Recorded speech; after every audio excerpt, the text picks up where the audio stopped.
Hey everyone, welcome to another episode of the Tracklist Podcast show. I'm Darren Jenkins. Saunders. On the show today, we are doing the 2012 Oscar nominated film Silver Linings Playbook, directed by David O. Russell. After a stint in a mental institution, former teacher Pat Solitano moves back in with his parents and tries to reconcile with his ex-wife. This movie stars a lot of people: Bradley Cooper and Jennifer Lawrence, with Robert De Niro, Jackie Weaver, Chris Tucker, John Ortiz, Shea Wiggum, Anupam Kher, and Julia Stiles in supporting roles.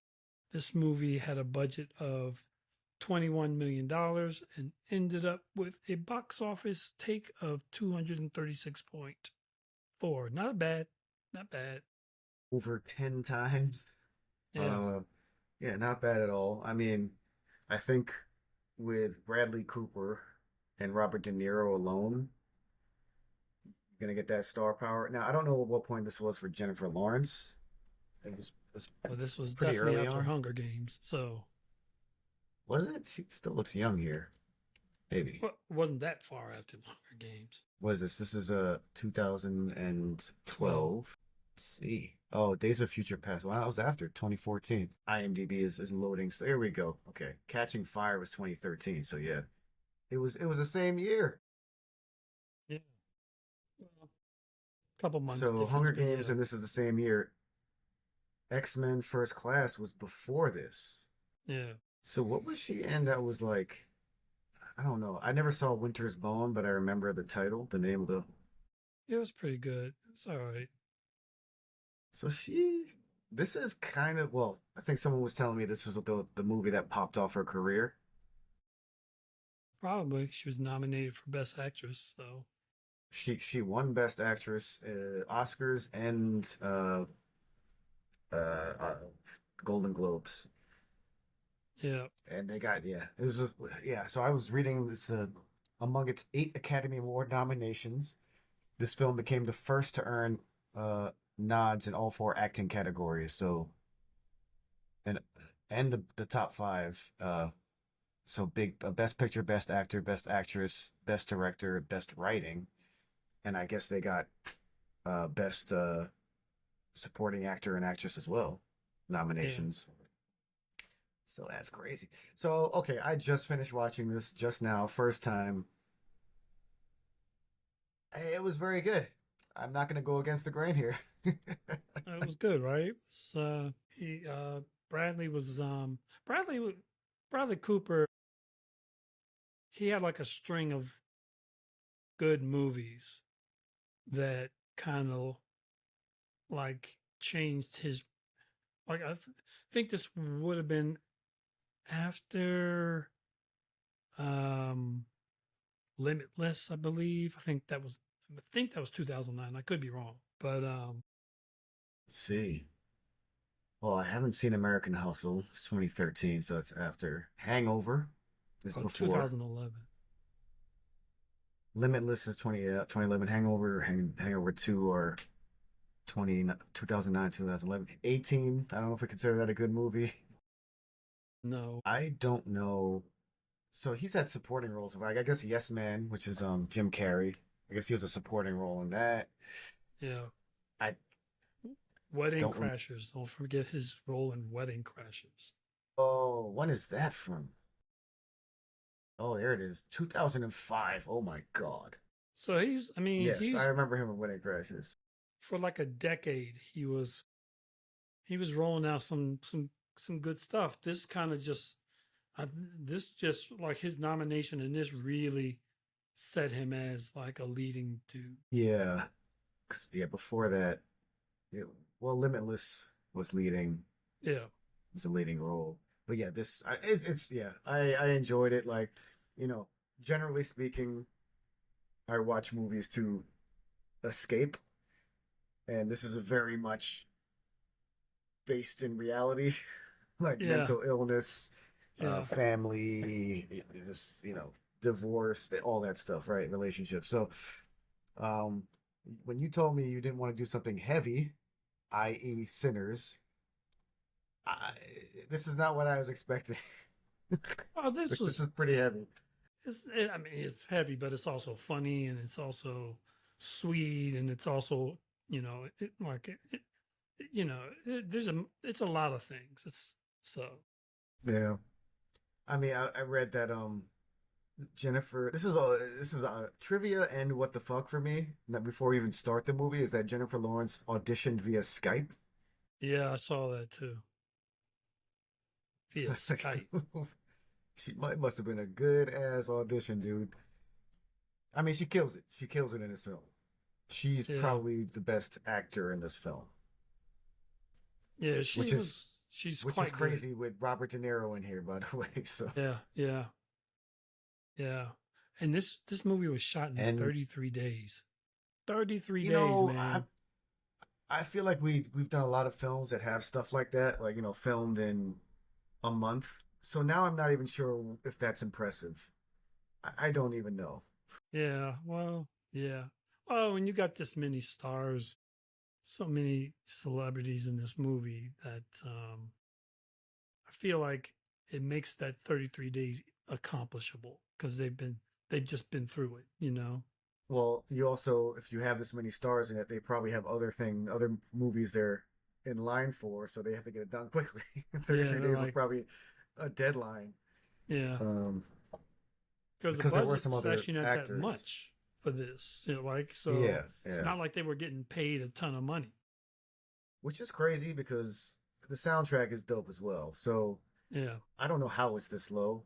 But there were some other actors that had scheduling conflicts that were supposed to be in the film. Like Jennifer Lawrence is not the first option for Tiffany. yeah, So yeah, 33 days was probably like, we don't want to lose another actor. yeah, yeah. We can't afford it, literally. Yeah. So like I said, I'm not going against the grain on this one. IMDb 7.7 out of 10. That's standard for them. Rotten Tomatoes critics 92%, audience 86%. So it's right there. It's pretty good. Yeah, it's pretty good. David O. Russell. I mean, be honest, I don't. He's a good director because to be honest, I had like as I was kind of writing stuff down, and I was like, there's very little directorial problems in this movie, and he's done some decent stuff before. American Hustle, Joy, which he also does with Jennifer Lawrence. Amsterdam, which I'm I, not sure if I actually like. I haven't seen any of these films, and also, well, these are produced. I haven't seen, like, he's only got 14 films to his directorial credit. Yeah, Um, there's a you'll short, like so I'll American skip Hustle. that. There's one called Spanking the Monkey, so that's interesting. Yeah, I remember. The first thing I recognize is Three Kings. I never seen it. Oh, you never I can't seen remember. Three Kings? Is that Mark Wahlberg? Is Clooney, Ice Cube, and somebody who else is in it? Someone else is in it. It's, You will love Three it Kings. is. It is Wahlberg. Yeah, it is Wahlberg. Yeah, Well, that's you'll probably why I love haven't Three seen it. Kings. I'm not. I don't know if I will. No, I don't like rate Ice knowing your Cube as taste in a great films, you'll actor, like and I this don't like film. Mark Wahlberg. It's funny. It's not too funny, but it's good. It's actually I should rewatch that at some point. I did see The Fighter, which is a year before this. Fighter's good too. But Oh, damn, that's maybe all. in the I've only closet. seen this and The Fighter by between those two films. It's the only ones I've seen from David O. Russell. Fighter was Maybe in the good. closet. Old Russell fan, I guess. Doesn't sound like it's a closet. Yeah. So, have you read the book by Matthew Quick that this is based on? No. Okay. Let's reschedule this, and I'll be back. Let me just read the Yeah, book real for quick. like 3 months from now. Hey, man, I'm a busy man. I got other stuff to do. Yeah. Yeah. So, like I said, so when you said you didn't want to do anything dark, this starts out pretty dark, man. Like the first half an hour is pretty fucking dark. But It's it only a was really 2 hour good. film. I think it was was kind of important to do that to really, address the elephant in the room, kind of, mental health. So Well, I also didn't know it was so rooted in football. I didn't know that was such a no, big no, theme. worse than that. It was rooted in Eagles football. I'm sorry, but this is probably my only complaint about the movie. I don't enjoy talking about the Eagles so much. No, and unfortunately, they've had a good run. Yeah, So, thanks, Darren. Thanks for making me watch this. no problem. Anytime. Yeah, so like the playbook part of this title didn't give it away for me. I Yeah. guess it should have, but I thought that was just the playbook for getting better. There was one line where the dad's friend is like, "What's more American than a cowboy?" I'm like, "An eagle? Eagle, a Liberty American eagle?" Bell, Pretty sure Ben that's Franklin. yeah. So there was an answer for that that they didn't put in the book and in the film. Or maybe it is in the book. I don't know. I don't know if I can handle because I can understand how this is. Well, I don't know. The movie's really good, and I can understand watching it how you get more of right of the inner monologue in the book and like how that plays out. And it seems like it's probably a really good book, so Mm. I might have to. I had a question for you though. And this, I'm nitpicking to be honest, because like I said, I like this movie. But did it bother you that they didn't use someone who had bipolar in the actual role? No, how do we know that, that Cooper doesn't have Bradley Cooper doesn't have isn't bipolar? Well, you know how you know? Because they didn't promote it during the making of the film. Hollywood No, would have maybe latched it's onto that in a second. maybe that's a private thing for him. Yeah, all I'm saying is we don't know. We're not there with it. If he goes to therapy and if he's I'm just saying. I think we know. I wouldn't say so. This is a private thing for most people. Mental Yeah, health is but a very private thing for most people. I, you know, if they wanted, like, if they were going to do it, I feel like, and you're right, we don't know, but knowing Hollywood's predilections toward, you know, stories like this, like, American Idol is built on suffering. No, I understand what you're saying. If Stanley Cooper had told them, the producers and the director and whomever and the marketers, that he was bipolar, maybe they would have used it. But if he hasn't told anybody, then there's nothing to use. So anyway, it doesn't bother me, I guess is the answer, right? This is not an outward appearance thing. Like you don't know if it's like a black actor, Asian, whatever, being played by a non person of that race or someone that's outwardly gay and right. So no, it doesn't bother me. This is a very private discussion and we just don't know. Mm. Okay. I'll say one thing. I guess he did a great job because first, I don't know, 15 to 30 minutes, I was fucking anxious as shit watching him navigate outside of the mental institute. Yeah. Yeah. The scene after he meets Jennifer the first time, when he goes home and he's like wakes everybody up because he's looking for his wedding video. That was So intense. many things. Even the like it was just enough. There's plenty of what the fuck moments in this film. Like the therapist playing "My Sherry Amore," their wedding song, in the waiting room. So did he do it on purpose? He did. He says in the session when he comes in, he's like, "I just wanted to see if it was still a trigger." I'm like, "You Damn, dude, that's asshole!" harsh. Yeah. So there was plenty of these. A big old what the fuck was the wife was like when they flash back and the wife is playing their wedding song while cheating on him. Now, I mean, I was like, why?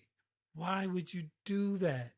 Even if you didn't think you were going to get caught, what is the motivation for using your wedding song while you're cheating? I mean, that's just That's like disturbing. that's another level thing. Like, are you getting off on that? Like, it's That's fucking crazy. that's that's fucked up. I'm sorry, but Not to mention the dude she's cheating with is like ancient. yeah, I didn't get that at all. Like I I didn't get that at all. And what does he say? What is the guy she's Oh, it cheating tells him with? you should maybe you should leave. Yo, I was that like, whole thing. That whole thing. yeah. I mean, what judge in his right mind is going to hear this story and go, "Yeah, you deserve to go to jail." I'm glad they put him in like a home at least just to get him help, but that's fucked up. I mean, that's a whole devious shit right there. I mean, I guess it makes sense. Like, he should go to a home because he like almost killed a dude. But like, also, is that going to happen again? Like, that's a very specific situation where he wild Right, out on this dude. Like, right. maybe he doesn't need to be in like anywhere. I don't know. No, he definitely needs to be in therapy. He definitely like this shit was like Yeah, anxiety. Like my anxiety was up watching this. yeah. He did. He definitely played it well, and it was good to see Chris Tucker. Mm, Like this dude, so like he just kept breaking out. What was? that's my question because like even at the end, I'm not sure he's officially out of out of the Yeah, institute, right? I feel like they leave that up in the air. I love the idea that he's always kind of like breaking out, though. I feel like that is just like awesome. It feels like what happens after a One Flew Over the Cuckoo's Nest, right? The whole time when you watch that movie, they're in the asylum or whatever it is, the institute. Yeah, And then like the Native American guy escapes, but like we don't see where he goes. So like this is almost like this is what happens when after that.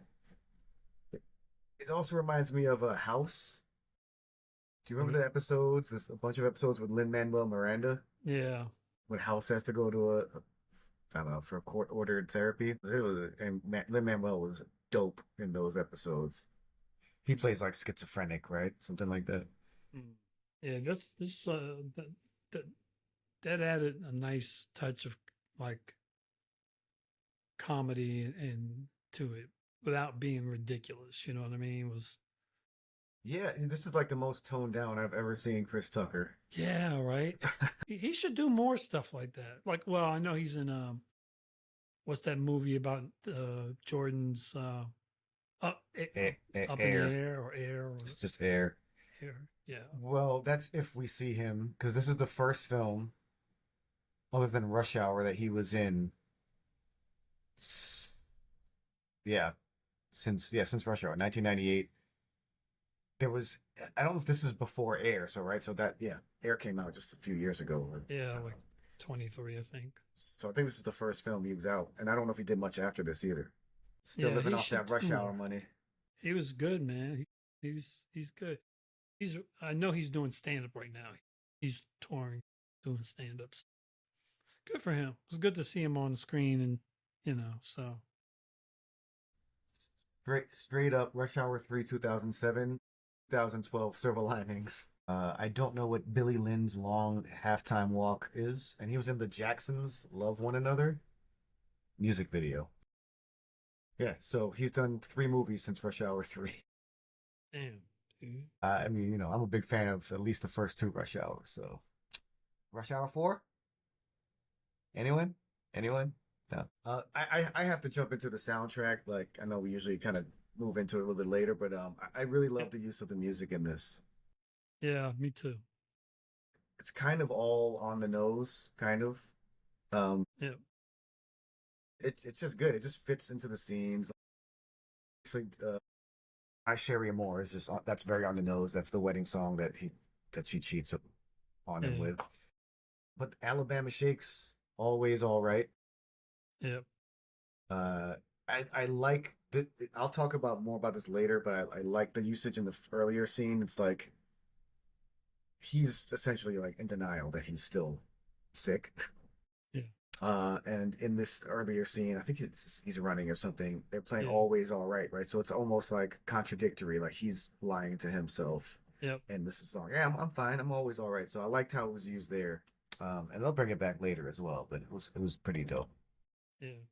What I like about this is the music in this movie is how they use it. Like, it's a mix of like a little bit in the background where it's appropriate, a little bit in the foreground.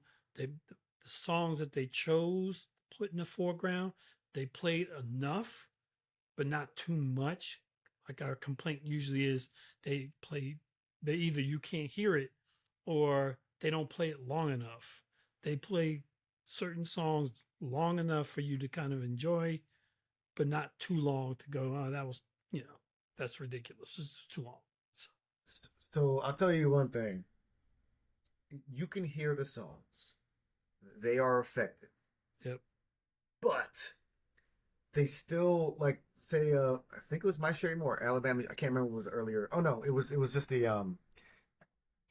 we haven't even talked about the composer. It's the score that's playing. It's called Yeah. like Silver Linings opening, Score whatever. for Stevie Lining. Uh Danny Elfman. Yes. Never would have guessed. Never would have fucking guessed. It Yeah, it's sounds crazy, so right? different to his shit. But the Silver Linings titles, that's the opening stuff, they break it up with him like getting out of the mental institute and then like getting picked up and like there's talking in between, but they bring it back. So I couldn't Shazam it, but like whatsong.com does have it everything kind of lined up pretty accurately.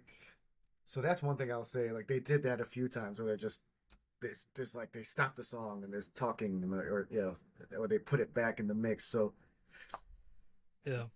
I'm glad I had whatsong.com. Let's just put it that way. Yeah. I also like the choices of the artists that they used. Yeah. They, Oh no, they I love were, the Alabama Shakes. I love that album.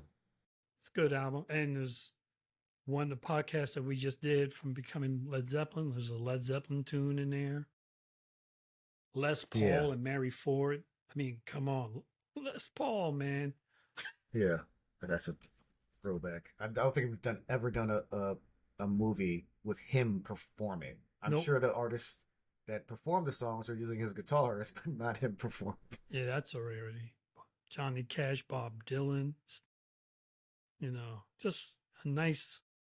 And then like the music that was used for the dance routines toward the end of the movie, I even like those, like the choices for those songs as well. Even though those are not necessarily the things that we get into on our show so much, but I feel like it's such an important piece of this movie because of what it was supposed to be at the end. Yeah, well, I had well, maybe questions about that as well. But nothing bad. Don't worry. Um, but yeah, and then so I mentioned yeah, I guess the music also adds to that anxiety you're feeling, so that's how it's also used well. Yeah, That I was feeling at least in the first half an hour of the film, and then like at points later on. But also the cinematography was designed to enhance that anxiety as well, because like these very close shots, close up shots of the actors, a little shaky, and then like as the actors are moving, the camera is moving with them, yeah, and it's just like, oh my god, I am, you're making me unsteady by all these movements, right? yeah. So sometimes I don't like that. It's just distracting, or gives you a headache. Like what's that big alien dinosaur film? Really. Cloverfield. Oh, Cloverfield 8. Yeah, where it's like a handheld camera, like those Oh, kinds, yeah, yeah, yeah. like Blair Witch Project and Paranormal Activity. Like just sometimes it's too much. Yeah, This was used very almost scientifically, so I like yeah. that. I actually like they also did kind of the reverse of that, which is when he was running down the street, the camera was very still, right on him, and Yeah. because they knew she was going to jump into the tank, and it kind of created like this, you know, it kind of visually created the same effect she was having on him as a personality wise, kind of shaking him up when he didn't expect that to happen, which I thought was hilarious, by the way. Actually, that it also leaves another. We'll get there at the end because a question popped in my head about her role in this film. Maybe yeah. Okay. But I'm gonna leave that till later. Don't forget the question. I'm writing it down right now. But yeah. Should I? No, it's too early. It's too early for that. I'm gonna bring it back later. Don't worry. So I had my own question. So he meets his friend Ronnie. Yeah. Why is Ronnie unloading on this dude that recently got out of a mental institute? Wrote the same fucking question. I was like, doesn't that seem kind of inappropriate for you to be unloading your problems on a dude who literally had a mental breakdown and He's is got enough just on getting his home? mind. That was, and That made no sense. their relationship was kind of weird too because like he sees him, they hug, but even like you felt tension Yeah. as they're talking, and like he's invited to dinner. I mean, maybe the tension is just because he's married. No, But he wasn't well, sure whether his his wife knows his Pat's ex-wife. Maybe that right. was I don't know, but it seemed like there was something between them. I don't Yeah, know. I think yeah, that definitely was tension. I thought it was because even Bradley Cooper's character says, she doesn't like me. She doesn't like me. He's like, hey, would she invite you to dinner if she didn't like yeah, I mean, there's a lot going on in that relationship between the three of them, to be honest. And then and then when so they invite him to dinner, and Ronnie's wife invites Julia Stiles invites her sister as well. Which were they trying to set them up? I was said the Does same that thing. Are does you that trying to fix situation up not two seem crazy volatile? people? Yeah, does that not seem like a volatile situation to be? Anyway, It was an interesting choice, that's for sure. I mean, it worked in the end, I guess. Yeah. But why But would you think to no, let two people having mental health challenges, let's fix them up? yeah. But like, I seem to recall that in a similar scene from Garden State, when Zach Oh, Braff and Natalie Portman talk about like the prescription drugs they've been taking or they've yeah. taken in the past. Yeah. Okay, I'm not making that up. No, that happened when they were sitting in the hospital lobby. Okay, It's not the all right. first time that trope has been used. I mean, again, I don't watch that many movies like this, so although Garden State, kind of similar, I guess. Yeah, All right, now that I'm thinking about it. Zach Yeah. Braff is dealing with some emotional shit. He meets this girl that is also, going to therapy, and they except that doesn't end up as well, does it? Wow, actually, yeah, except they reverse roles because I think Bradley in this one is Natalie and Zach Braff is they kind of switch roles in it because remember what's the name's Zach Braff was dealing with a death in the family. All right. Yeah. Okay. That all adds That's up. interesting. I never even thought about that. Oh, that, by the way, like, yeah, the dynamic between, I mean, great chemistry between Bradley Cooper and Jennifer Lawrence. But the dynamic between the characters, which I'm sure is written in the book, is pretty cool. I guess you do see. I don't. Well, so Bradley Cooper's character Pat says like, I knew from the first time I saw you that I guess I loved you. Um, I feel like you see it as well in the performance. It's not overly obvious because he's still like thinking about his ex-wife and all that shit. But I feel like I feel that in the first scene, and obviously she propositions him after the dinner after he walks her home. But when she does, he asks, "How old are you?" And she says, "Old enough to have a marriage and not end up having a marriage end and not end up in a mental hospital." She was I harsh. like that. Yo, she was, man, but so was he. No, no, they both had their own form of harshness going on, Whoa, man. he says multiple times, well, your husband's dead. I'm like, oh my No, God. he's like, no, that doesn't count. Your husband's dead. I, right? There's people like that though, right? That like he They says, no just, filter. they just say what's on their mind. Yeah, I just Yeah. Um, they definitely, I mean, that introduction scene, you can see in his eyes, he's like, you can see, like something kind of turns on. And even he even goes through um, the effort of kind of like every 5 seconds saying, "Oh, well, I'm married. I'm married. I'm married. I'm married." He says it like several times. And she like clearly is not paying attention to any of that. and we don't get. That's the other thing I didn't think about till now, but we don't really get a lot about the ex, well, the wife, because we don't know if he keeps on saying I'm married. We don't know if he is. They had like she cheated on him. Did maybe she sent divorce papers that he hasn't signed? Like there's just not there's no information about that, so we don't know if he's super delusional or like she's actually considering it. Turns out she didn't write the letter to him. Right. Yeah, that was one big thing. I don't know if in the book they provide that part of the story or if that's intentionally left out. Yeah, because I mean, if you think about it, this could have all been just a hallucination of his, right? Like that relationship just could have been a hallucination because we don't really see any solid evidence that she even exists.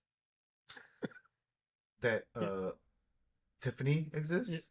no, that Nikki exists, his wife. Oh, It's not um, until like yeah, you know later on that we kind of okay, so now we get to see that she actually is a person. because well, people keep on talking about a restraining order, so it, it could be like he hallucinated a wife and then hallucinated someone cheating with her and and maybe attack that person, Yeah. but also I don't know. That'd be a lot. That'd be a lot to think about. I don't know.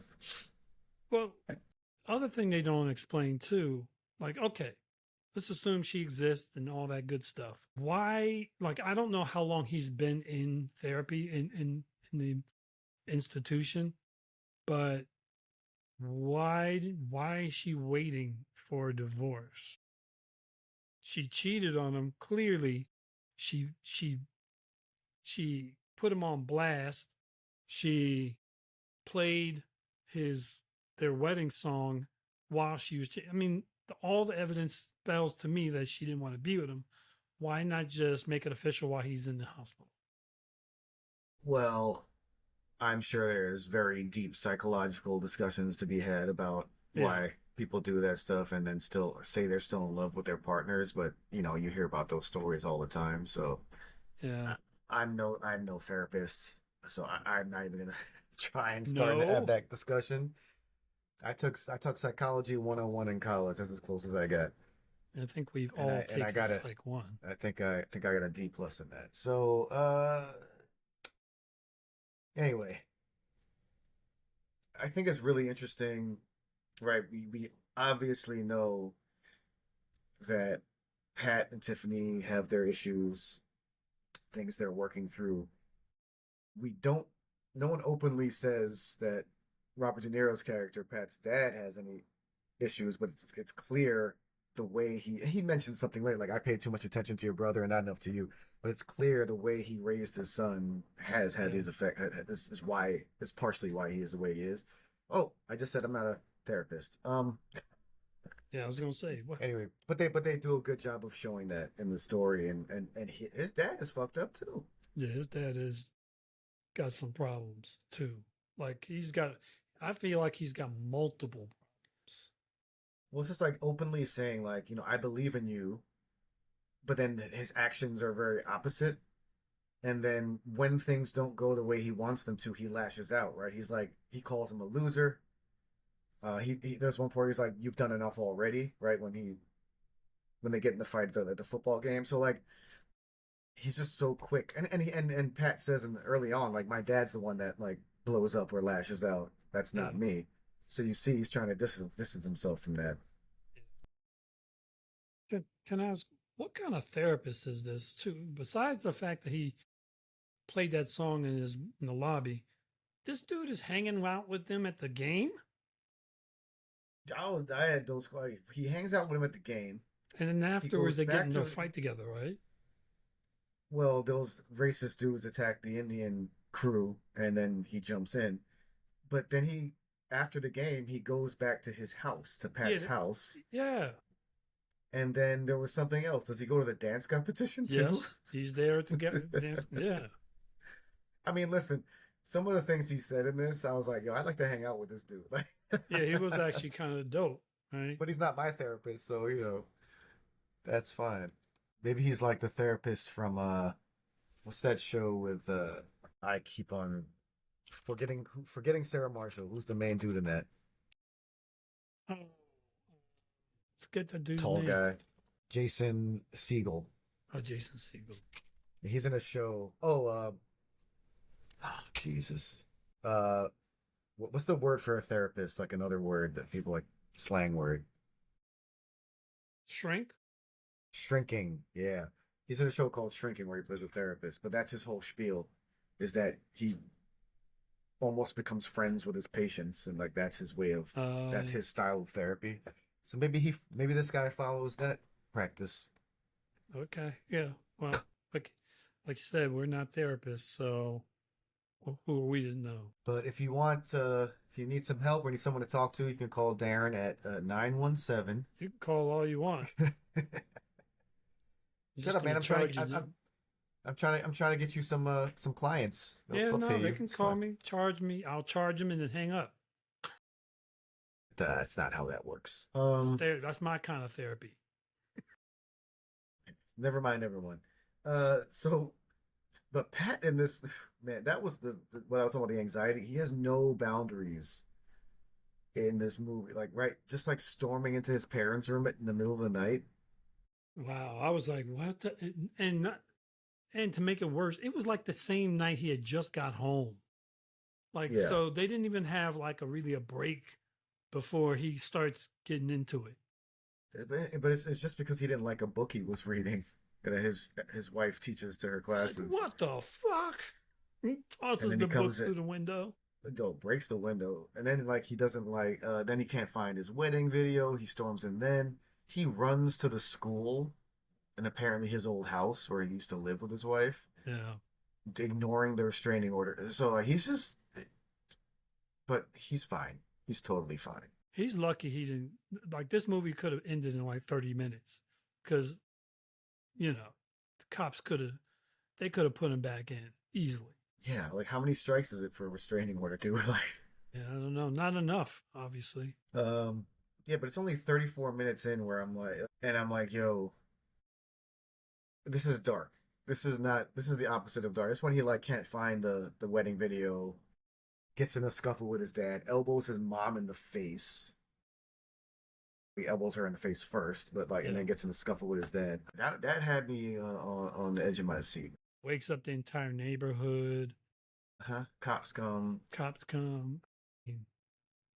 So There was plenty of evidence for them. They could have just said, "All right, you know what? Enough. It's time to go back. You're not ready." I mean, I guess technically he didn't violate his restraint, right? Because he didn't actually go and find his wife. Not from lack of trying, but he didn't come within that 500 Yeah, feet. yeah. But if that was now, I feel like he just to say he got lucky. And I just wrote in my notes like Tiffany equals enabler. So this is like halfway ish through the movie. I'm just now thinking, and now after finishing the film, if I still felt that way, it, right? So they have this whole conversation about like he's asking her to send a letter to his wife, Yeah. and she says, "Yeah, I'll send it. I'll send it for you." And like that in itself is probably problematic.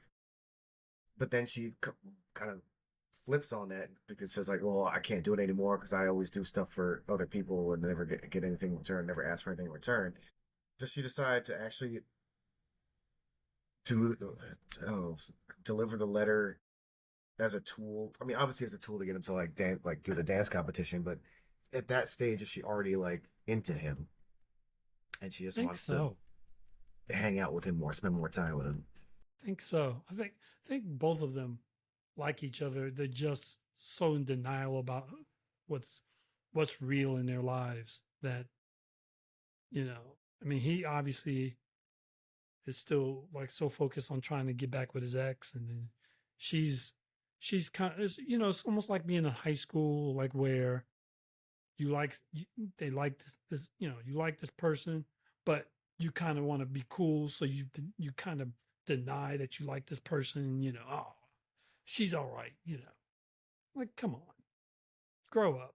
Uh, yeah, I just I was like thinking about that whole dynamic. It's just a really cool dynamic, right? It's just like that's why it's a good film because and probably a good book because right now I'm like thinking through the whole like their all their interactions and how they played out. Like I didn't write down everything. Like I'm only thinking about stuff now as we're kind of discussing it. So like Yeah, this is like our book club, our movie club. it does make me want to check the book out to see It's how much exactly more what my next detail. line is in my in my notes. What I'll is admit this it? is an interesting movie. Kind of makes me want to read the book. Yeah. And in particular the scene at the diner Oh yeah, that was a good scene actually. where like yeah Tiffany infers that Pat thinks she's crazier than he is and she like takes offense and then Pat clears up that it's more her sexual behavior that he's wants to distance himself from and doesn't want his wife to like know about and then like she like just calls him out in public because he's trying to stop her and talk to her and he's like kind of grabbing her arm. Didn't seem very forceful, by the way. Hopefully, Right. didn't trigger anybody. But then she starts yelling and trying to get other people involved to like Yeah, she's kind of fucked get up. between them. Yeah, which was like really fucked up. But then that transition from when like that happening to the cop coming and then her being defiant and that transitioning to like oh like now feeling sorry for him, feeling sympathy for him, and then stepping back in. Like I just that whole scene in the book must be amazing. Yeah, yeah. Um, If anyone's read the book, yeah, confirm that I need to that we need to read it, yeah. or if we've Um, ruined it by watching the movie first. um, well, I've seen this movie before, but this is probably maybe my second or third time seeing it, and so I feel like I'd be okay to read the book as well because I feel like is this a rewatchable movie to you? Do you think this is a rewatchable movie? Like a Um, I I think it's rewatchable for certain people. right, It's not for me because, like I said, I when I watch film and TV, it's to escape. So right, I end up watching more, sci-fi, fantasy, action, comedy, right, stuff right, that's not based in reality because life is too right. real already. Um, but I think for some people it is Yeah, absolutely. yeah. I think because of that, I think the book probably still. I don't think it makes a difference. Like certain movies, I think you have to read the book before you watch the movie. But I don't think this is the case. I think actually seeing the movie beforehand actually will give you an appreciation for the book. I think the only problem would be is if the book specifically describes like say the two main characters like Tiffany and Pat, Yeah. and they're not described as attractively as these two actors are. Oh, right. Yeah. And then you're just picturing these two actors in the role while you're reading and you're like You're like, this is not what was described. So in that situation maybe it would be worse. That is the one thing this movie alludes to that I kind of wish I had seen more of, which is apparently Pat is overweight in his marriage. Well, that's And what they alluded to, but they don't show it. They only that's show right. exactly, yeah, They only show from his perspective when he catches his wife cheating. right. So all we're seeing is the aftermath of being in therapy and then I working feel out. like we So, should have been able to see some of well, that well, they because he's a referenced it. super good looking dude. I mean, come on. Well, but they referenced it so many times. People were saying, "Hey, you lost a lot of weight," and he talks about it himself. So I guess through that, we're supposed to understand. Yeah, no, I need to see it. A visual being. Well, I Uh, mean, it's just so easy to imagine two really good looking people falling in love with each other versus like a person who had to struggle to become better looking and finding someone. I think that's a more interesting story. So, I mean, come on, Bradley Cooper. I'd date Bradley Cooper. um, well, I had another thing, right? And this will probably come into my rating later, but we did they tell all right, obviously we know like he's been in the mental I don't know what's it called hospital institute for 8 months. So for him this has all occurred 8 months ago. For Tiffany, they did they state how long ago her husband died? I feel like they did. I think it was a year. Is it? I feel like it was a year. Could be wrong. I didn't notice it because Or the no, reason I'm I sorry. asked, It was 4 months. It was 4 months. 4 months. It was 4 months. I remember something about that happened 4 months ago. Dude, well then she shouldn't be starting a relationship with somebody else if like Well, remember, I hope it wasn't 4 months, dude. Like I I hope so kind of too, but question that. she said she was turned into a little bit of a slut. So there's that. Well, that's not a relationship. Yeah, I don't know if you can, if anybody knows the answer to that question. I didn't want to. There is an answer. Um, I don't know if this is referring to the book, but let's just assume the book is the source material. And I didn't really want to use Google AI, but it automatically gives you the AI answer. It says in Silver Linings Playbook, Tiffany's husband Tom has been dead for 2 years. 2 years. Okay. That's according to Super Summary, which is a website I've never visited before. So, Okay. So that's, well, that's the reason I asked, right? Like we don't get. I don't remember getting that information. But she is clearly farther along in her healing process than he is. yeah. So I guess more like that had her trauma happening a little bit longer ago makes sense. Yeah. But it Like she's also very makes you kind of sad for her because 2 years and she's kind of still, I mean, I don't know how long ago she stopped being a slut, but it seemed like pretty recent because she got fired for sleeping with everybody at the company. well. So right, you got to think about how long did it take her to even get to that point to be being a quote unquote slut, right? Yeah. Maybe it was like a year before she was even ready to do that, and then another 6 months before she even got caught. Well, she just gets fired when she meets Pat at the Yeah. dinner. Yeah. So so it's very that is all very fresh. Yeah. Um, anyway, we're just kind of speculating here. But she's very aware, so she's clearly been going to therapy because she recognizes that she's always doing for others and not having or asking for anything for herself. So they have that conversation. So she seems like she's not completely out of the woods, obviously, but she seems a little healthier than Pat, or a lot healthier to be honest. Yeah.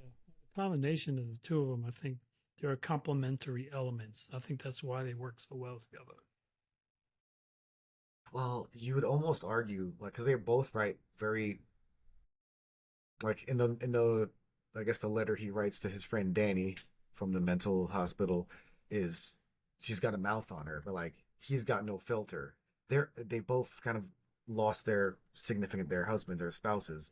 Like they have a lot of similarities, which sometimes you'd say if someone's too much like you, it's a bad Right. thing. Like you're gonna butt heads. So Right. there's putting my therapy hat on again.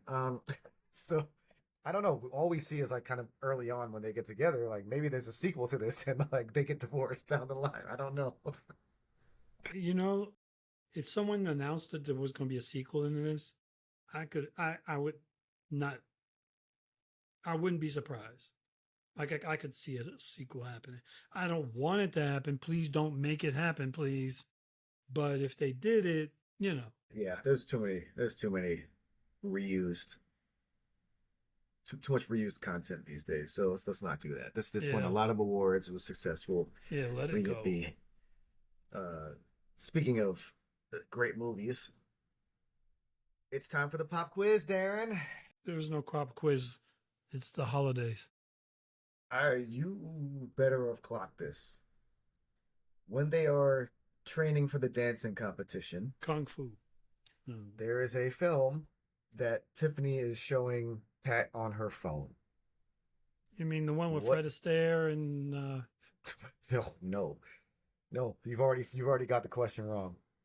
oh, here we're showing the dancing scene in what's that movie? Yeah. We Yeah. ended What up is the doing. movie? Yeah. What is the movie? Is the question. It's I know what the name of it is. We did it on a podcast. Singing in the Rain. There you go. You get a half a point because I helped you out there. You ain't helped me out. How you help me? I was humming the song. Yeah, I wasn't listening to it. Yeah, you wouldn't. All right, we'll give you a bonus question. What is the scene or song from the movie that she's showing him? I feel like you should Baby have Got knowing Back. as usual, right on the money. No. I feel like you should have clocked this that I was gonna ask you this question while I you were feel watching the that movie. I'm too busy watching movies to be clocking anything. Well, we do this for a podcast, so you should be clocking a lot of stuff. I do it Anyway, for pleasure. no, this podcast is not for pleasure. This is for analytics and analysis and sharing. The answer to the question is Moses supposes, which was the dialect coach scene in the film. Yeah. Moses supposes his toes are roses, but Moses supposes erroneously it's Moses. No, he knows his toes are roses. Oh my god!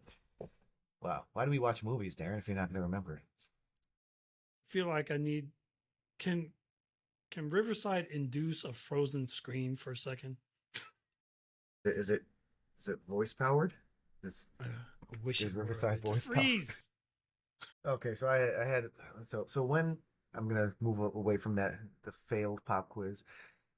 When Pat reads the letter from his wife, quote unquote, Yeah. can't tell if he reads it out loud to Tiffany while they're at their dance practice. I can't tell if she feels sorry for him, is hopeful that he's now available, or genuinely thinks like the dance routine and the dance practice, that project can help him grow and like maybe get back, it'd be good for him to get back with her. When he reads the original letter that she sent him, Yeah.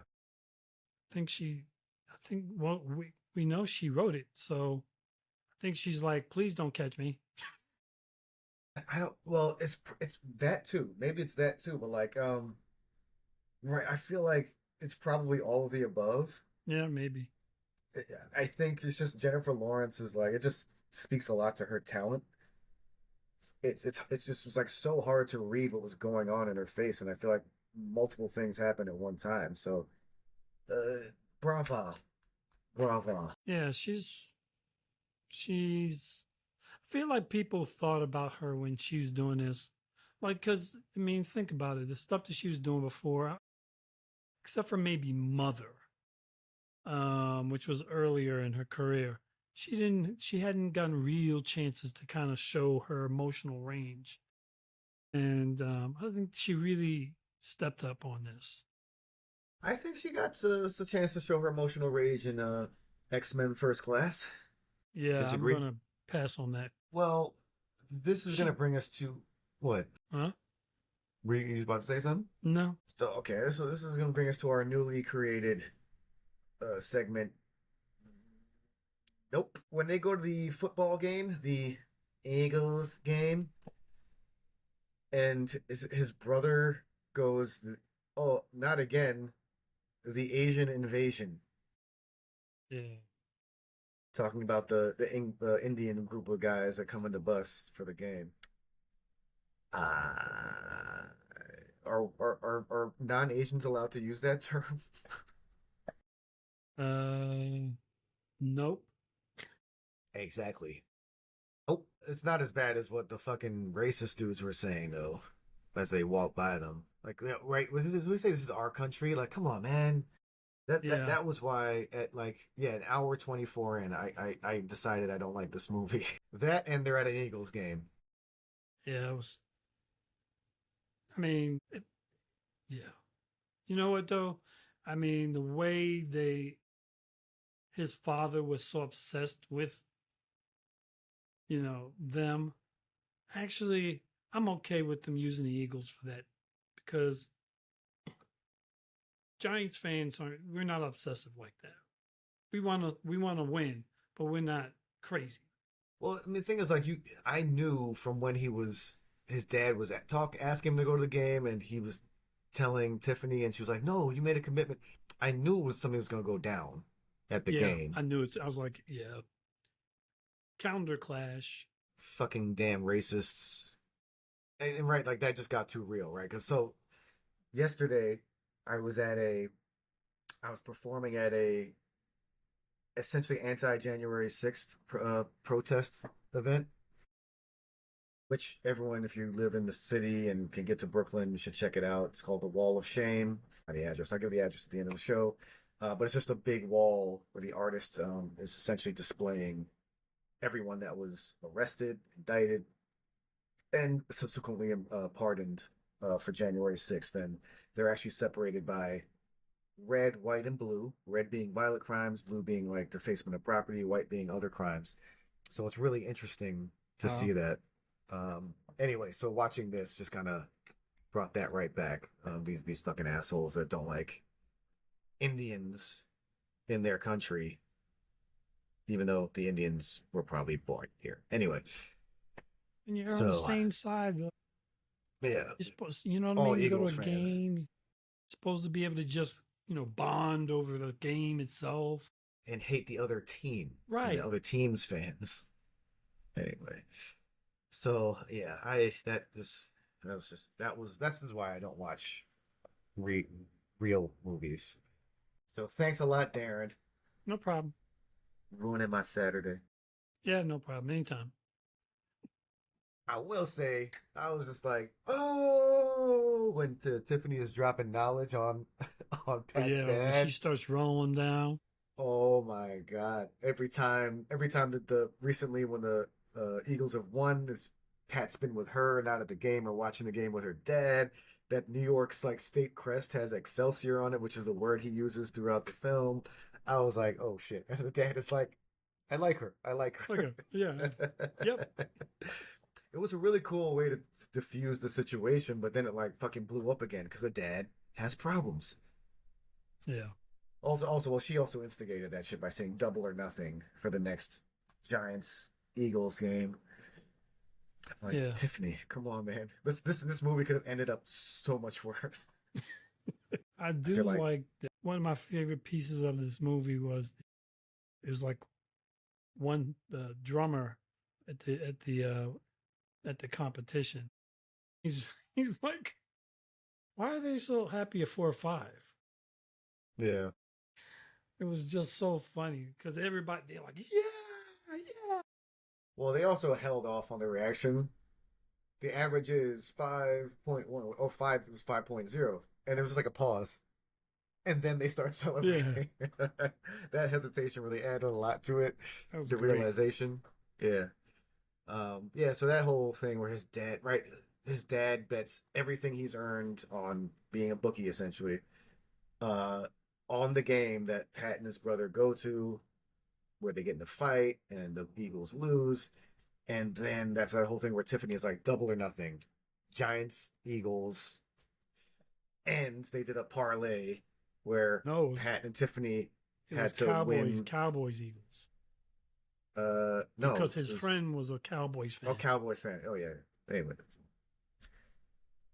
but the parlay is that they have to get at least a 5.0 in the dance competition to win every Who bets on a dance competition? Gambleaholics. That's who.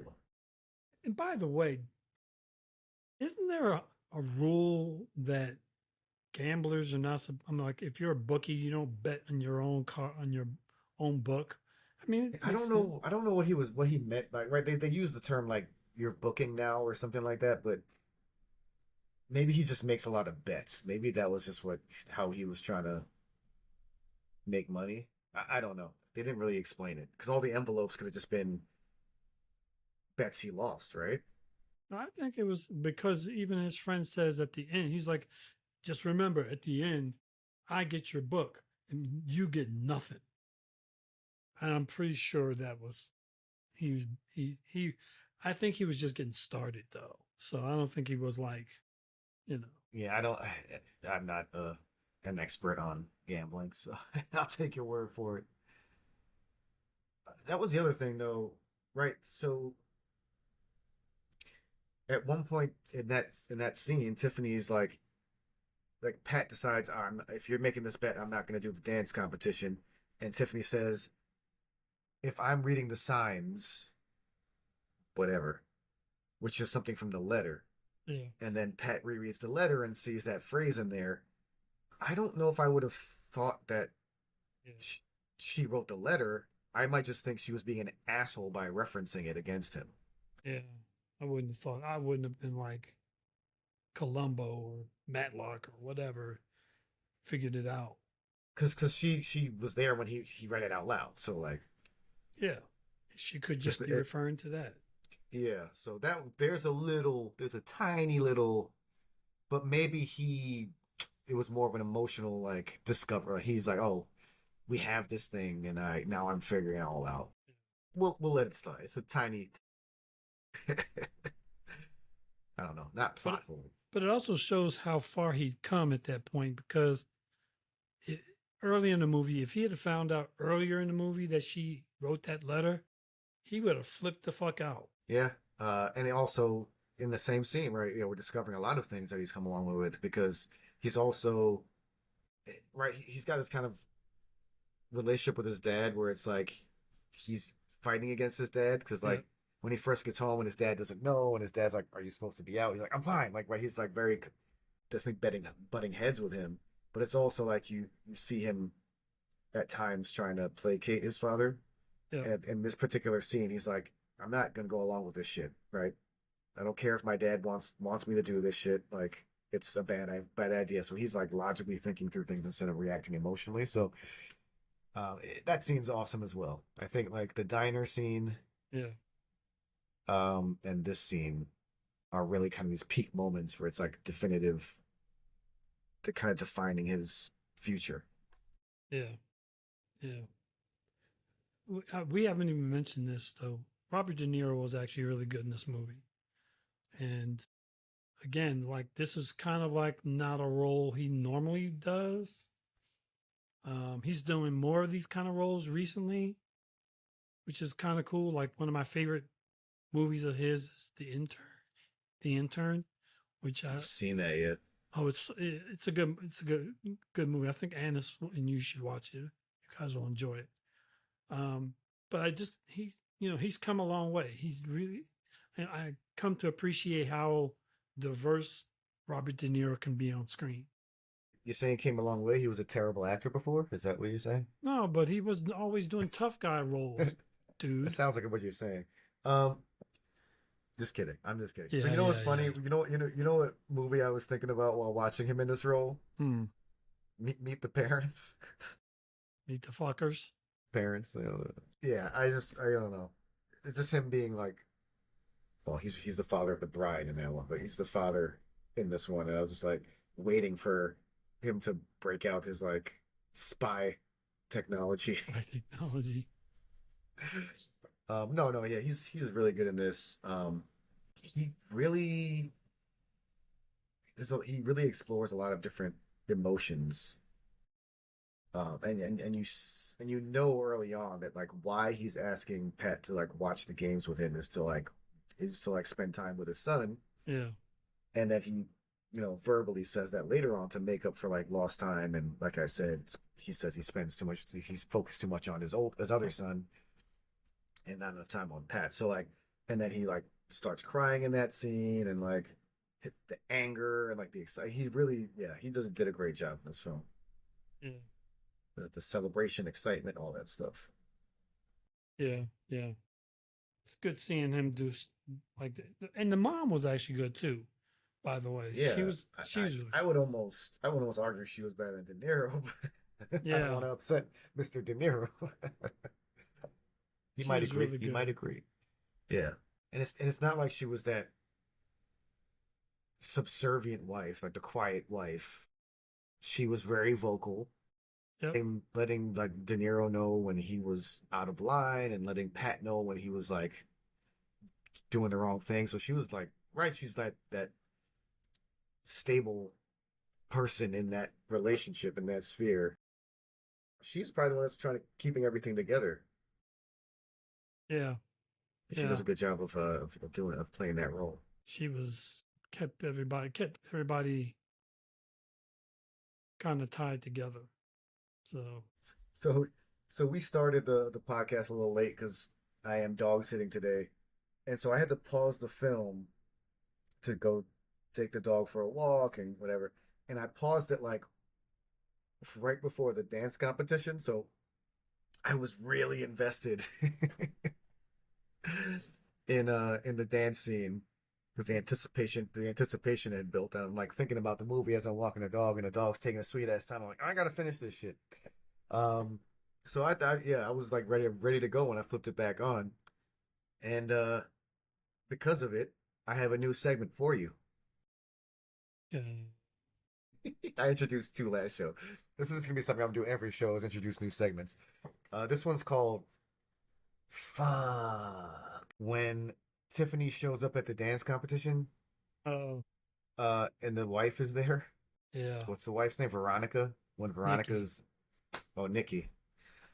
I was like, dude, and like, it was Veronica who invited her. Yeah.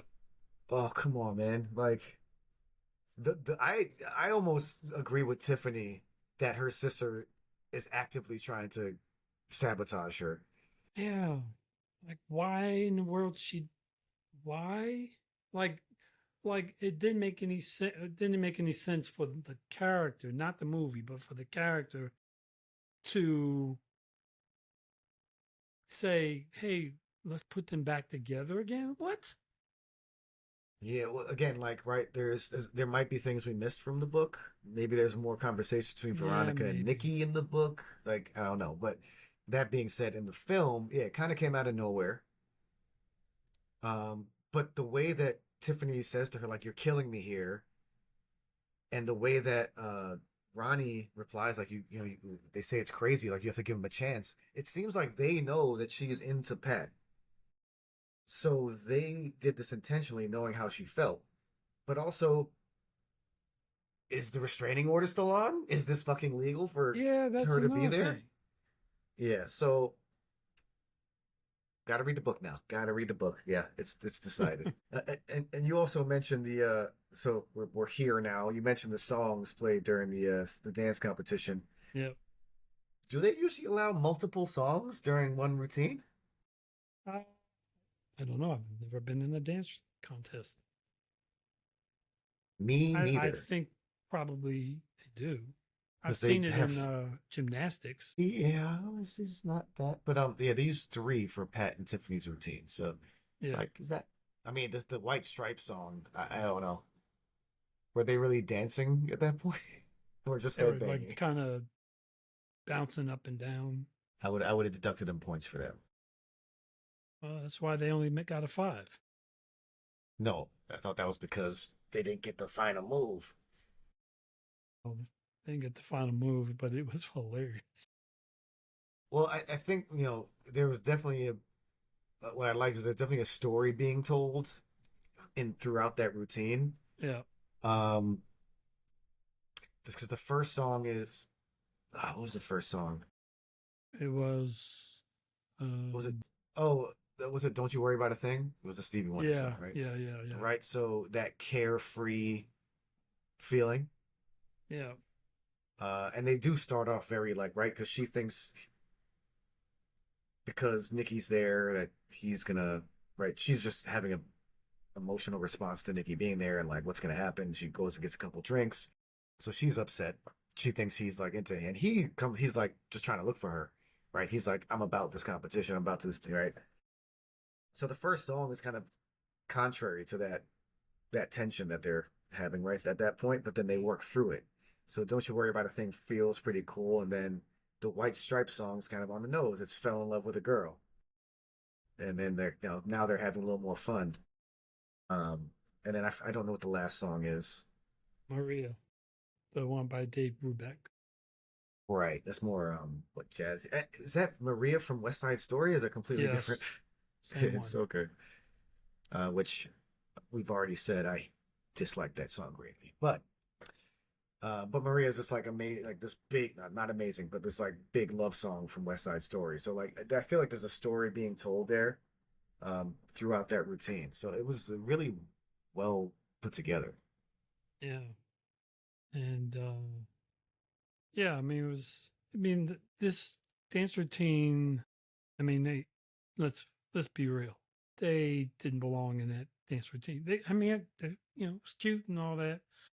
I mean, you saw his father see the dance. And he's like, "Fuck!" It was like because they were. I Oh, mean, I think it was they just had when they like messed up. I think. no in the beginning, like before the dancing even started. They all come running into the room, and his father looks and sees one of the dance couples doing this. Oh, the other couples. Yeah, yeah, yeah. When he's Yeah, like, and he's yeah, like, yeah. "Fuck!"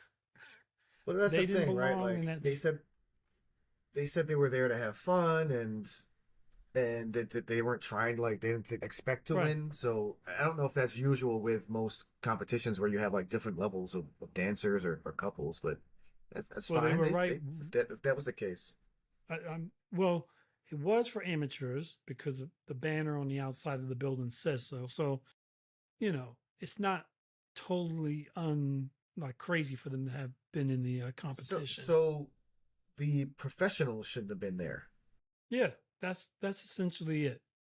I don't understand that part, but okay. I also actually really liked the song after the competition. Well, after they get their score, it gave this really classic film vibe to the scene. It was Misty. Misty by Johnny Mathis, and it actually almost felt like Casablanca, where it almost not almost ends the same way, but like right, you think that Rick is gonna send what's his name off by himself and keep Elsa with him, but Right. then he sends Elsa with her husband. In this one, I knew he wasn't gonna like stay with his wife, but he kind of walks over there and like he whispers something in her ear, and it's the same thing. Like the two quote unquote lovers separate, um, and I thought it really lent that feeling, that classic feeling, to that scene. Yeah. There's definitely Casablanca energy going on in that last scene, especially out there on the street when they go to when he finally catches her. Which, by the way, Jennifer Lawrence, don't do any more running movies because she is slow as shit. Well, I saw that before when she was running, like running with him in the streets, like Yeah, messing up his workout, and like she's trying to catch up with him. I'm like, yeah. they need what's her name from Widows Oh, Florence and Pugh. Wicked. No, no, no, and Oh, Wicked. What's her name? from Wicked. Yes, the black actress from Wicked, Oh, um, Elphaba. yeah, Alphabet. Yeah, but what's her actual name? It's There's also one. Cynthia Erivo. She could run. yeah, she's a track. She ran track and field, so Oh, you can tell. Maybe she should have been in the. She should have doubled for Jennifer Lawrence in this film as her stunt double.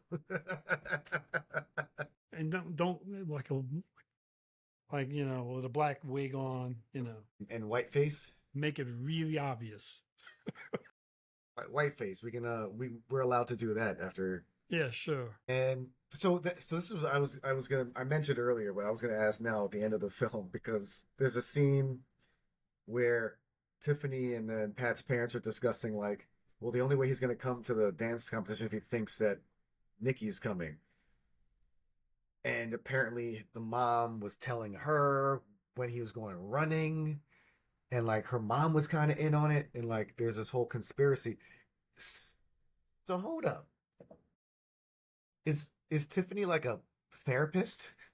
You know what? No, she she. What do you call the dogs that you like? Dogs that Oh, uh, support animal, support support animals. pet. She was just. He was doing some manipulative shit, bruh. I to be honest, I forgot that even was the case. So when they revealed it at the end, the mom had been secretly sending her information, letting them know when he was running. Because I couldn't figure it out either. I kind of like, how does she keep knowing where when he's running? Go for that, mom. And she's in her gear too, so he's already ready to go. Yeah, good for Yeah. mom. So that was my hold up. Uh, yeah, man. So I mean, guess we can run through some of these songs. There's actually a lot that like, if you look at what song.com, it's like first song at the diner, second, third, fourth, first song at the dance competition, second, third, right? So I didn't really catch a lot of those because they're like fighting through some of those Yeah, songs. But of course, My Sherry Moore, Stevie Wonder, is the wedding song. Always All Right. We mentioned Alabama Shakes. The Led Zeppelin song you mentioned is What Is and What Should Never Be, yep, uh, which is, I feel like, was kind of on the nose as well, right? That title, at least. I think it's when Pat or Tiffany propositions Pat and then slaps him when he's like, I married, whatever, and they have that little fight yep, after the first night. And there's like this hectic energy that matches the scene afterwards, where that's when he wakes up his parents because he can't find his wedding video. So it's, Led Zeppelin, this rock and like almost progressive, so like prog rock, so you get like that kind of hectic energy, and I think it really fits. yeah. Hits his mom, yeah. So there was one that's not even on. I think it was. I found it on YouTube, but it's not even on Spotify. Someone mentioned that in the comments. Buffalo by Alt J. I saw it on YouTube. I didn't see it on Yeah, Spotify. yeah, it's on YouTube. The comment on YouTube was that it's not on Spotify. Um, that was interesting.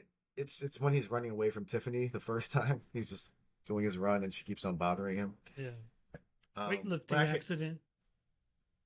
the what? Was when she has what happened to your nose? He's like weightlifting accident. Catch that one. Actually some of the lines to that are kind of, I think, relevant to the film. Like it actually starts out, "I am ill after swallowing cups of pride. Inside it paints me with the bitterness I loathe." I thought that was pretty. Um, I don't know, parallel to the movie, the story a little Hmm. bit. Yeah, We got Dylan and Cash, Bob Dylan and Johnny Cash in this soundtrack. Girl from the North Country. It's when they're doing their dance routine probably the practice. first time I've heard that song. Yeah, not the two best voices in music, but I it's like good in Johnny. context of the film. Yeah, I don't like that. Woo bar. It's not my cup of tea.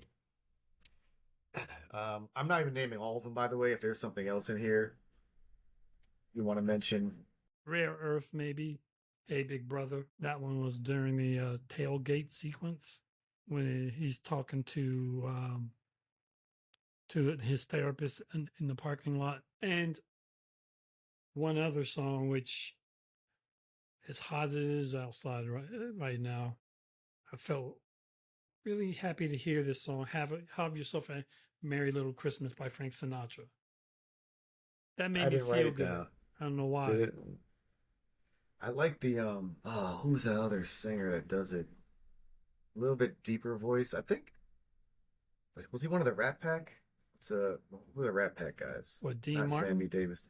I think Dean Martin does an amazing version of that. Yeah, he does. Uh, Actually, they had, I think this is instrumental, Unsquare Dance by Dave Brubeck Quartet. I love Dave Brubeck. It's when he's walking to Tiffany's place for their date. Yeah, you mentioned the Les Paul, Mary Ford, but I don't recognize some of these. Good Night Moon, I didn't catch. Monster Mash was in there. What? Yeah, Monster Mash. But yeah, we mentioned a few songs during the dance competition, and there was actually one listed, "A Silver Lining" by Jessie J. Oh yeah, Oh, there it is. When did that? It says it's an hour 12 in, but oh, that's when Danny was dancing with them? yeah, Chris Tucker's. Okay, that's where it is. Um, yeah, I mean, that's just definitely on the nose because it's called Silver Lining. Half that was written for the movie, but yeah, there was actually a bunch more that were listed that I didn't hear. But again, they're probably background music. yeah. I mean, yeah, But yeah, good soundtrack. Very good soundtrack. yeah. Uh, Good soundtrack. Good use of the music too. yeah. Did you have any other quotes or what the fuck moments? And not too many. I mean, what the fuck moments. The quote that I thought I loved the most was the one at the end with Robert De Niro, Pet Senior, and he's like, "This is when Tiffany runs off, and he comes over and is like, 'Where's Tiffany?' And he's like, she left, she left." And he's like, "Let me tell you, you don't want to listen to your father. I didn't listen to mine, and I'm telling you, you got to pay attention this time. When life reaches out at a moment like this is a sin if you don't reach back." And he goes through this whole long, like, you know, quote. It's really just like a nice moment. Yeah, that was a nice scene because he could have said the opposite thing to tell him to go back to his wife. Yeah. There was one earlier one when the the cop comes to the house the first time and he's like if you guys need anything, please call me, and gives the parents the card. And Pat's like, since when do cops have cards? Yeah. uh, and then that earlier interaction between Pat and his therapist, where he's talking about, I'm going to wear a jersey to this dinner, and the therapist is like, which jersey? Deshaun Jackson, and totally deadpan. He's like, Deshaun Jackson is the man, like the therapist. That was the point I decided I loved him. Completely deadpan. Yeah. That must be the high point of Deshaun Jackson's career, being mentioned in Silver Linings Playbook. Uh, you didn't like that line by when they're we just talked about the dance scene with Danny, with Chris Tucker, and Chris Tucker's like, black it up, man. What does Oh, that mean? You know damn well what that means. But again, yeah. not over the top like he usually is, so that's why I appreciated that. They probably told him, turn it down, tune it down, tune it down. Probably that was probably David O. Russell. And hey man, well, I don't want any Rush Hour or Fifth Element in this movie, okay? Although that would have been a nice little like callback if they somehow Jackie Chan ends up being his therapist. Do you understand the words coming out of my mouth? Um, I'll tell you what. Did you catch like a Star Wars, uh, Empire Strikes Back moment at the end of this movie No. when Pat catches up to Tiffany? He reads the letter that says Oh, that she loves her, and then she's like, "You love me? Yeah, I do." And she thinks for a second, goes, "Okay," and starts kissing him.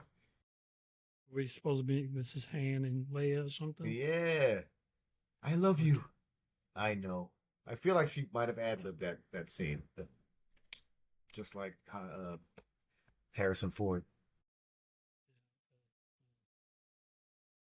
If she can fight Darth Vader, I'll give her the credit. Han can't. Leia can't fight Darth Vader either, so yeah, only Luke. Anyway, you ready for the final questions? Sure. Do you have any? I have no final questions. I'm gonna use one of our first OG music question. Could Tears in Heaven be in this soundtrack and in what scene? I guess it could be in this movie. Um, what scene?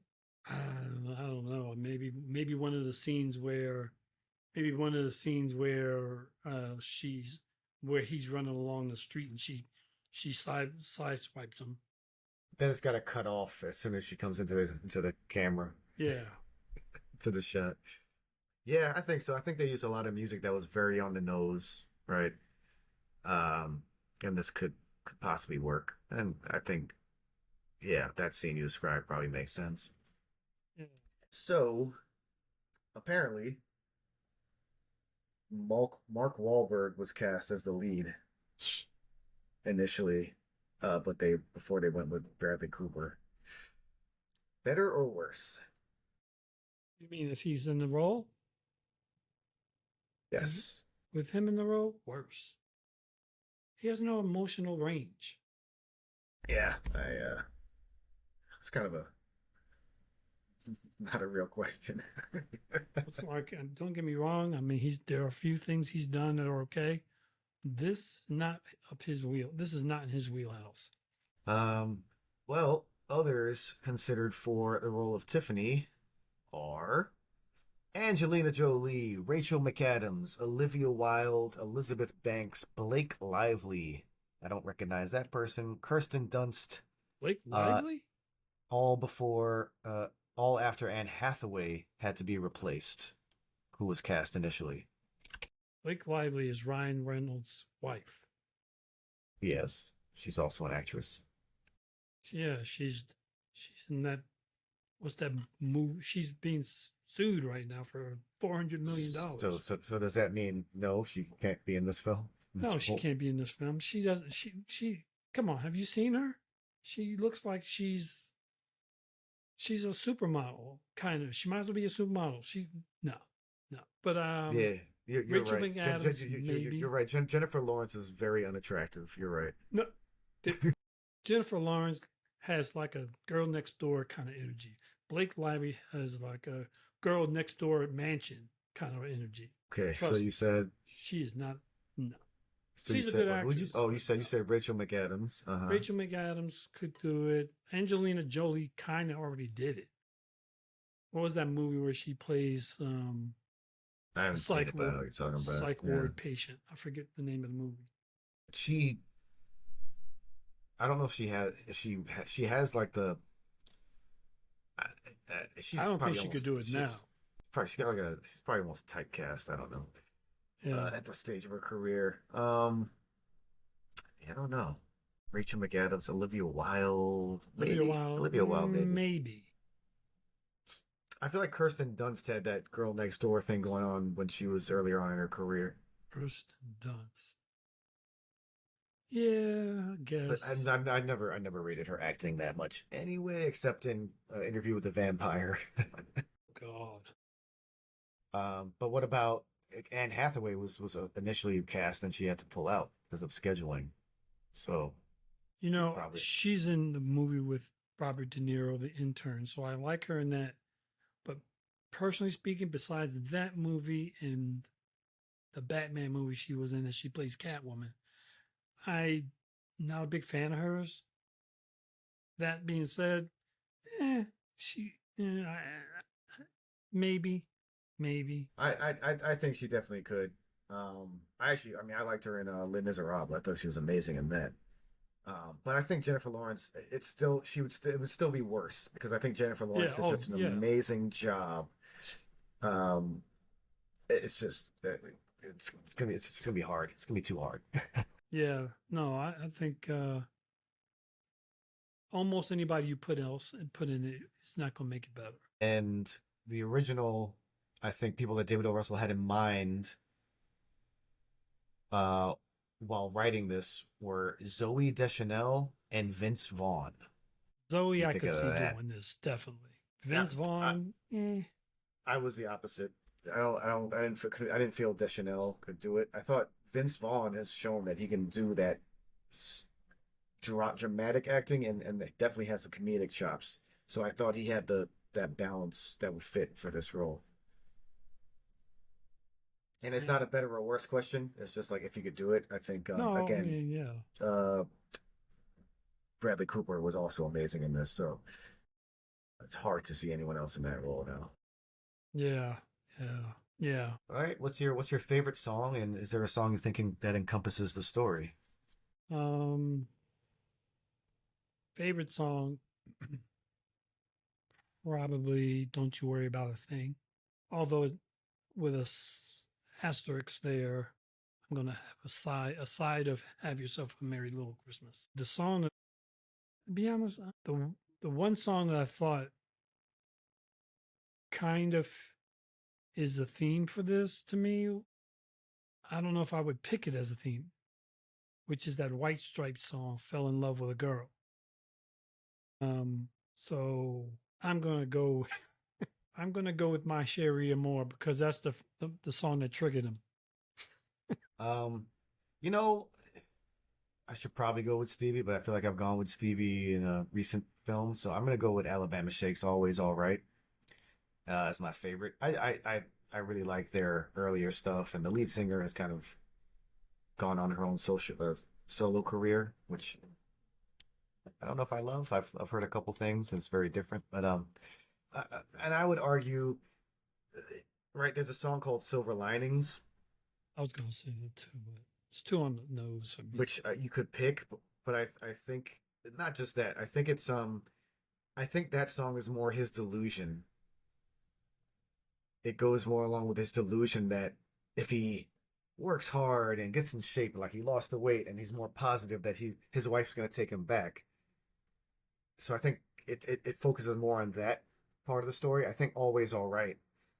Like I said, in the beginning of the film they use it as like that delusion, like, yeah, I'm fine when he's not fine. But then they bring it back in the end, in the closing credits, when he's actually all right. So I feel like it works on different levels and in different ways. That for me makes it the song, almost a signature song. Okay, see that. There's no right or wrong Actually, you answer. know what? It's just I think the song. I think I'm gonna change my song. I'm gonna choose the Led Zeppelin song instead for the song of the movie. So I think that is what this whole movie is about. What is and what should never be. I mean, I did pose that question before if this relationships will work out in the long run, but we don't know. So where we're left off, I think it's looking good, Yeah. and I like that they leave us off on that like happy happy note. Yeah. Yeah, I can see that too. Well, what are you rating this film? Well, it was good to see this movie again. I've been meaning to kind of see it again at some point, so finally got around to doing it. It's better than I remember.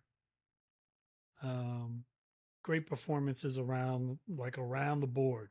Like even in the supporting cast, were good and good use of music, color tones, cinematography, the camera work. I'm going to give this an 8.5. Yeah, I mean, I've already I talked about this from the get go how much I enjoyed this. So, there were a couple times where they had some like these really quick zooms that were a little weird. I like the cinematography overall, but like there was a couple hiccups. I mean, not hiccups, just things I were a little off putting. But yeah, man, I enjoyed this. And I'm giving this a 9. Wow. Like Wow. the only gap there is really like what we talked about with the book, and like maybe there's some details we're missing out because of it. So that's just on me to read the fucking book. I enjoyed it, 9 from Chris. That's high praise. especially for a movie that's not sci-fi action comedy. Yeah, right. Okay. Okay. That's good.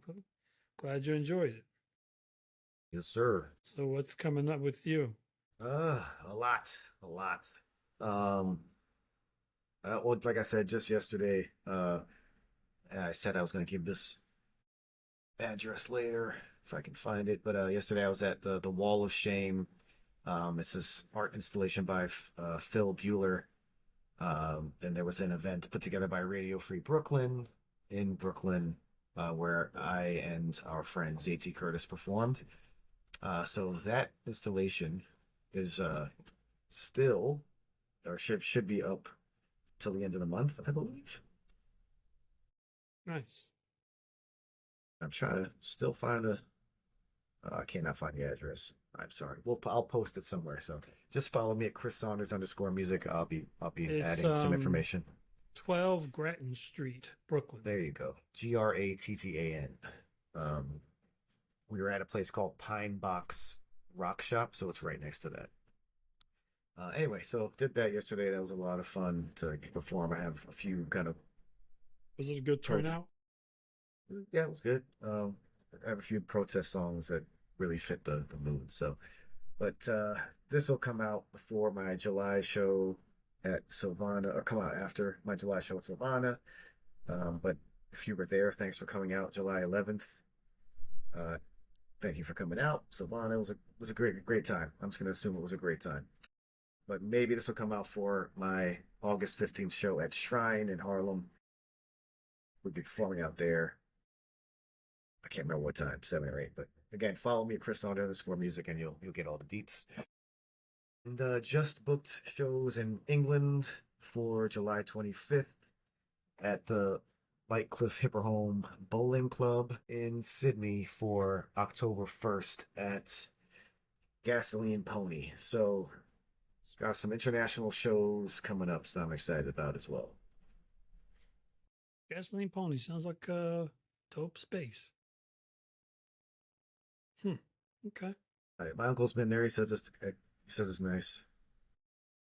Nice.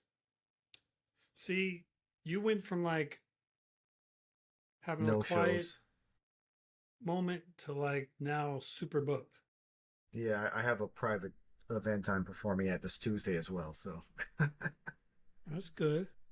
yeah, it's gonna be fun. Our friend Gary Sue, aka Sugary. That's right, Gary.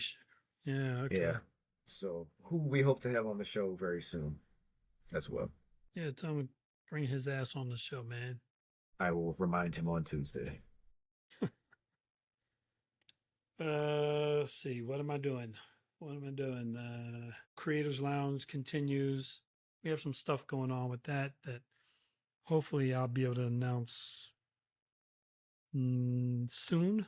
And for those of you who are in the New York City area, just pay attention to the first weeks of August. Might be coming to New York for something there. I'll let you know. August what? I can't tell you that yet. You just said the first weeks of August. I mean, like, I'm gone. I'll be out of the country until August 9th. I don't think it'll be I don't think it'll be before you leave. Before I get back. You come back in what, the 9th? Around the 9th. So around the 9th? Just don't It bother may be coming after before that. that. I'm not sure yet. Better be after that. Kind of depends on a few things, but otherwise, just stay up with what I'm doing at the Darren Jenkins. It's usually where I announce stuff, or on my Substack. Righty. Cool. Well. Yep. This was fun. Awesome. This was a good one. Get out. And at Yep, some point, I guess we're going to do Sinners. Oh yeah, it's now on Max, and I watched it in the theater. I am ready to talk about it. Yeah, I figured that would be the case. All right. Well, everybody, make sure to follow us. You can follow Chris at Chris Saunders _ music.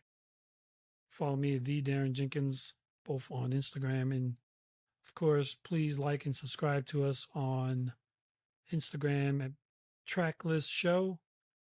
And by the way, we want to give shout outs to our recently listed, what are we, number 4 now, I guess. We were just made the number 4 soundtrack podcast on the internet by Million Podcasts. Thank you for that, Million Podcasts. You can follow them at Million Podcasts on Instagram as well. So, till unless you got anything else you want to share. All right, everyone. Stay safe. We'll see you on the next time. I'm Darren Jenkins.